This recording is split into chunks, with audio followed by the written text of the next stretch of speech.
Welcome. We're diving deep today into a presentation from Basil's Knowledge Bunker themed Giving IT Back. A lot of you out there have probably heard about, how containers have really been shaking things up and how we build and deploy applications. Yeah. And you might be thinking, okay, that's great and all, but how do we make sure these agile environments are actually staying secure in Microsoft's cloud, right? Absolutely. And that's where this awesome information we've got here really comes in handy. It lays the groundwork. Yeah. So we'll start by taking the mystery out of containers themselves, what makes them tick, and then we'll really dig deep into Azure's key container services. We're talking Azure Container Instances, or ACI, and of course the always popular Azure Kubernetes Service, AKS. For sure. And what we really want to do with this deep dive is to give you a practical way of understanding not just what these Azure services are, but how to actually think about security, networking, storage, even the role of Azure Active Directory in this whole containerized world. Yeah. So basically, think of this as your express route to feeling confident about securing your containerized apps in Azure, no matter what your current level of expertise is. Yeah, we want to make sure you walk away feeling like you know your stuff. Exactly.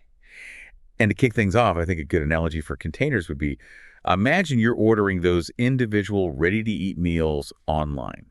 Each meal comes in its own sealed container, right, with all the ingredients and instructions it needs to be enjoyed. Well, that's kind of similar to how a container packages your application and its dependencies. Yeah, I like that. Okay, so Azure provides different kitchens, so to speak, where you can prepare and serve these meals, and that's where ACI and AKS step in. Exactly. And our deep dive today is all about understanding how to keep those individual meal containers secure within those different Azure kitchen environments. I love it. Okay, slide 2, understanding containers and their features. Let's break open these ready-to-eat application packages and see what they're all about. What really defines a container at its core? Well, at their heart, containers are these isolated, lightweight execution environments for your applications. Yeah. You see, they run on the host operating system, sharing its kernel, which is like the foundation of the OS. But each container works in its own isolated space with a virtualized view of the resources underneath. Okay. It's kind of like having self-contained apartments within the same apartment building, right? Yeah. They share the building structure, essentially utilities, but each apartment has its own living space, totally separate from its neighbors. Right. So the sources we've got here mention Docker quite a bit. So how does Docker fit into this whole container picture, especially for Windows containers? Docker is like the powerhouse behind many modern container implementations. It gives you the tools, the Docker engine, which is the runtime that actually runs the containers, and then you have the Docker client, which is the command line interface you use to work with Docker, build, run, manage your containers. Yeah. For Windows containers specifically, Docker plays a crucial role in making sure they run without a hitch. Yeah. Like, if you think about those meal kits again, it's the set of specialized tools and the instruction manual you need to actually prepare and manage them. Right. Makes sense. And what about when an application inside a container needs to store data, data that needs to stick around even if the container is stopped or restarted? That's a really important point. You see, containers can be set up to mount persistent storage, things like Azure Disk or Azure File Share. This lets applications inside the container read and write data that'll stay put no matter what happens to the container itself. Okay. If we go back to that apartment analogy, if someone needs to store furniture or important documents, they'd use a storage unit that's separate from the apartment, right? All right. Well, Azure Disk and File Share, they act like those storage units for your containerized applications. Gotcha. So now to the big question that's probably on everyone's mind about security. The sources describe containers as offering lightweight isolation. What does that actually mean for someone who's deploying applications? So lightweight isolation means that containers create a good level of separation, preventing an application in one container from messing with the host OS or with other containers on the same machine. Yeah. It's like a security boundary. Okay. But it's super important to get this. Because they share that host kernel, the isolation isn't as tough as having a dedicated virtual machine for each application. Okay. So if there's a vulnerability in the kernel itself, it could potentially impact all the containers running on that kernel. Think of it like the walls between apartments, Yeah. They offer good separation for day-to-day living, but if there's a major structural issue with the building's foundation, it could affect everyone. Right. Right. So it's a big security step, but not a foolproof barrier. Hmm. So how do we actually get these containers up and running in Azure? What are our deployment options? Well, in Azure, you've got a couple of main ways to deploy containers. You can run them individually, maybe using Docker directly on an Azure virtual machine that works for simpler setups. But for more complex applications, especially ones with lots of containers that need to work together and scale, you'd usually use a container orchestrator, something like Azure Kubernetes Service, which we'll get into later. Okay. It's like the difference between prepping a single meal and running a whole restaurant kitchen. Right, right. Individual meal kits versus a full-blown catering service. Sure. Okay, let's talk about that premium delivery service you mentioned earlier. Slide 3. Azure Container Instances, or ACI. What makes ACI stand out? The big appeal of ACI is its speed and how easy it is to get your containers going. We're talking super fast startup times, like seconds to get your container instances up and running. Right. And the best part, you don't have to mess around with provisioning or managing any virtual machines underneath. Azure takes care of all that behind the scenes. Seconds. That's amazing. That level of speed has got to be attractive to a lot of people. What about security for containers running in ACI? That's actually a major plus for ACI. You see, it provides what we call hypervisor level security, meaning each container group in ACI runs inside its own isolated hypervisor. And a hypervisor is the tech that powers virtual machines. So this gives you a really solid security boundary, comparable to a virtual machine. Yeah. So you're still working with containers, but the underlying Azure infrastructure makes sure you've got strong isolation. Remember our analogy? Yeah. It's like that premium meal delivery. It's not just in a sealed package. It's transported in its own secure vehicle. Oh, I see. Right, right. So it combines the agility of containers with this strong isolation.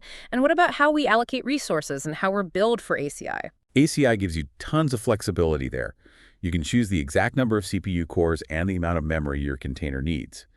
And the billing is super detailed. You only pay based on the GB per CPU or per second of use.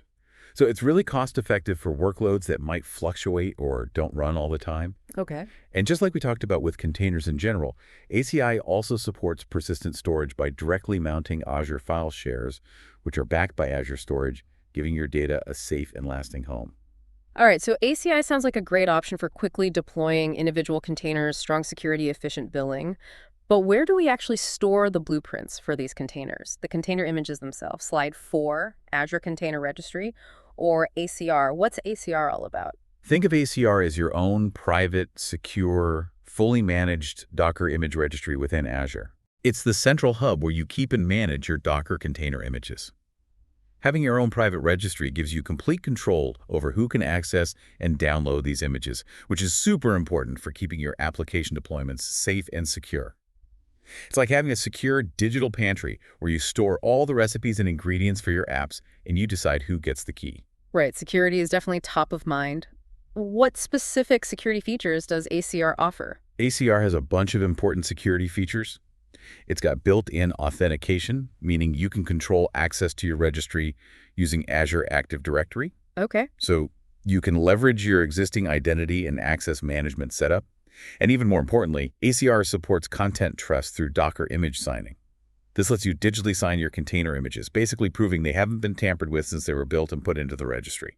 Think of it like a tamper-proof seal on your food containers, guaranteeing the contents are exactly what they should be. Oh, okay. That makes sense. That sounds pretty essential for ensuring the trustworthiness of our application components. What about deploying these images quickly and efficiently to users all over the world? ACR has got you covered there too. It supports global distribution through a feature called geo-replication, which lets you copy your container registry across multiple Azure regions. Oh, okay. So when you deploy a container in a particular region, it can pull the image it needs from the nearest ACR replica, making image pulls faster, deployments quicker, and ultimately a better experience for your users. Imagine having copies of your secure digital pantry located closer to all your different kitchens around the world. Makes perfect sense. So we've got ACI for running individual containers quickly and securely, and ACR for storing and distributing the building blocks container images themselves. Now, what about when we've got more complex applications, ones with many containers that all need to work together? That brings us to slide 5, Azure Kubernetes Service Overview. So what exactly is AKS, and why would someone choose to use it? AKS is Azure's managed Kubernetes offering.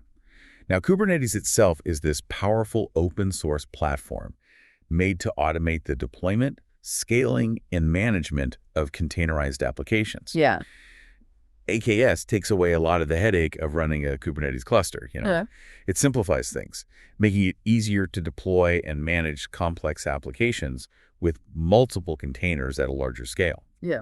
You can think of it as a sophisticated orchestration platform, specifically designed to coordinate a whole bunch of containerized apps and the infrastructure they depend on. So orchestration platform, that's a great way to put it. Instead of managing individual instruments, so to speak, Yeah. AKS is like the conductor, making sure all the different parts of the application work together smoothly and efficiently. Exactly. And it's worth pointing out that, as our sources mention, AKS is built on the open source AKS engine. Okay.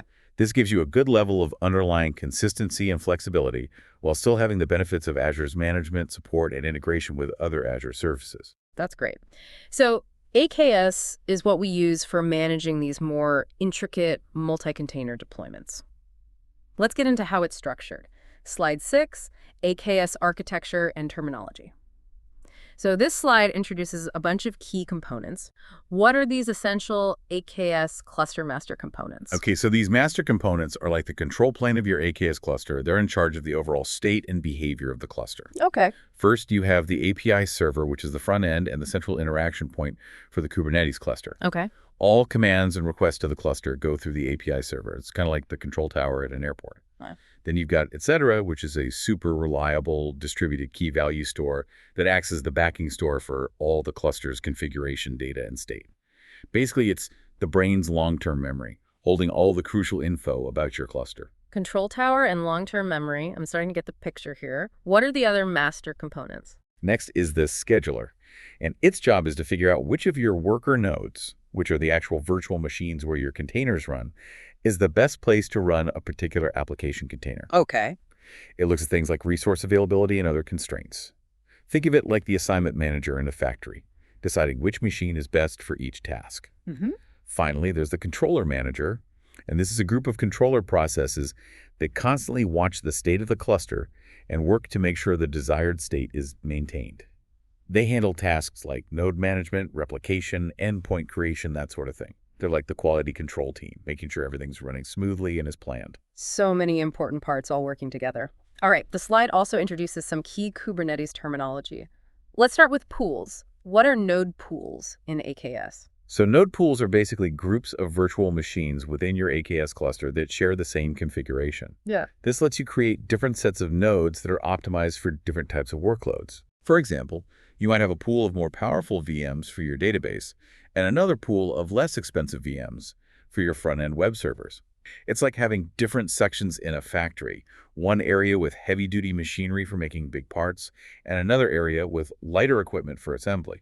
Right, so pools are logical groupings of nodes, which are the actual VMs doing the work of running our containerized applications.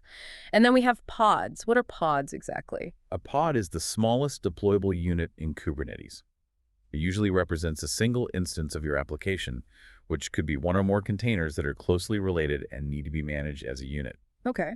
Thinking back to our factory analogy, a pod could be a single machine or a small group of machines working together on a specific part of the product. And how do deployments fit in with these pods? Deployments are a higher-level concept that manages the life cycle of your pods. A deployment defines what you want for a set of identical pods, making sure the right number of replicas are always running and giving you ways to update your application without any downtime. It's like having a production line in a factory. The deployment makes sure a certain number of identical workstations, those are the pods, are always running, and that you can update the equipment on the line without completely stopping production. So deployments manage the pods, and finally, we've got a manifest. What's that in the Kubernetes world? A manifest is just a YAML file that describes what you want an object in your Kubernetes cluster to look like, something like a deployment or a service. Okay. It tells Kubernetes what you want to create or how you want your application to run, stuff like the number of replicas, the container image to use, other config details. It's like the blueprint or instructions for setting up a specific part of our factory or how a particular production line should run. Got it. That's a really helpful explanation of all the key terminology. Now, how do these containerized applications within AKS actually communicate with each other, and how do external users access them? That's slide 7, AKS networking and storage. What are the important networking options we need to understand? Networking in AKS is super crucial for letting your applications talk to each other inside the cluster and for making them accessible to the outside world. Okay. One basic concept is the cluster IP, which gives an internal IP address to a pod or a group of pods, a service, and this IP can only be reached from within the AKS cluster. It's like having internal phone lines within our factory so different departments can talk to each other privately. Internal communication, check. What about when we need to make an application accessible from outside the AKS cluster? That's where options like node port and load balancer come in. A node port exposes a service on a specific port on each of your worker nodes, those underlying VMs. Any traffic hitting that port on any node gets forwarded to your pods. However, for production environments, a load balancer is usually the way to go. When you create a load balancer service in AKS, Azure automatically sets up an Azure load balancer with an external IP address. This load balancer then spreads out incoming traffic across your healthy pods. It's like having a main gate to the factory with a traffic controller, that's the load balancer, directing incoming deliveries to the right loading docks. So load balancer for handling that external access. What about the external name option? External name lets you create a DNS alias within your AKS cluster that points to a service outside the cluster, usually using its DNS name. Okay. This can make it easier for your applications in AKS to access those external resources. Think of it like having a handy internal shortcut or a nickname for an external supplier in the factory's directory. I get it. The slide also mentions storage. How does persistent storage work within AKS? Just like with individual containers, applications running in AKS often need a way to store data that sticks around. Kubernetes has an abstraction layer with concepts called persistent volumes, or PVs, and persistent volume claims, or PVCs. Okay. You can set up underlying Azure storage, like Azure Disks or Azure Files, and then create PVs to represent that storage. Then applications can request storage by creating PVCs, which Kubernetes automatically connects to an available PV. This lets your containers in AKS access persistent data that lasts even if individual pods come and go. It's like having dedicated storage warehouses connected to our factory that different production lines can access as needed, ensuring a steady supply of materials. Right, so storage is covered. Now let's talk about securing access to the AKS cluster itself. Slide 8, AKS integration with Azure Active Directory. Why is connecting AKS to Azure AD such a big deal for security? Integrating AKS with Azure AD gives you a centralized and really secure way to manage who can get into your Kubernetes cluster and what they can do once they're in. The biggest advantage is having user authentication from a single source. So instead of managing separate logins for AKS, you can use your existing Azure AD identities. This makes user management simply and boosts security by having one consistent identity platform. It's like using your company ID card to access different areas and systems in the whole organization instead of needing a different key for each door. Right, streamlines things and improves security. What about controlling what specific actions different users can perform once they're authenticated to the cluster? That's where the power of access control through RBAC, or role-based access control, shines. Okay. By integrating AKS with Azure AD, you can give specific permissions to Azure AD users and groups, defining exactly what they're allowed to do within your AKS cluster. For instance, you could give developers the ability to deploy applications but not let them change the underlying infrastructure. This follows the principle of least privilege, which makes your security posture way stronger. It's like assigning different roles and responsibilities in our factory. Some employees can operate machinery, while others can only access inventory. So more control over who can do what? How does integrating AKS with Azure AD impact resource protection overall? By tying authentication and authorization to Azure AD, you get much better resource protection for your Kubernetes resources. Only users and services that have been authenticated and authorized through Azure AD can access and interact with your AKS cluster and its parts. Okay. This really lowers the risk of unauthorized access and potential security breaches. It's a comprehensive way to make sure only trusted folks can interact with those critical systems in our factory analogy. That makes a lot of sense. Centralized identity management, granular access control, and better overall resource protection. As we wrap up, let's focus on actionable steps our listeners can take to make their containerized applications running in Azure more secure. Slide 9, Container Security Best Practices. What are some key recommendations here? Absolutely. One of the most fundamental practices is to continuously scan your container images for vulnerabilities. Just like a restaurant regularly checks its ingredients for any signs of spoilage, you should always be scanning your container images for known security weaknesses. both before you deploy them and throughout their lifecycle. There are several Azure services and third-party tools that can automate this process. Regularly checking the ingredients. I like that analogy. What's another crucial security practice? Implementing network policies within your AKS cluster is essential for managing the flow of network traffic between your pods. Okay. By setting up network policies, you can specify exactly which pods are allowed to communicate with each other, on which ports, and using which protocols. This helps to segment your applications and limit the potential damage if one container gets compromised. It's like setting up strict rules for how different departments in a factory can talk to each other, preventing unauthorized access between sensitive areas. So, controlling who can talk to whom at the network level makes sense for containing a potential security issue. And the final best practice mentioned is about RBAC.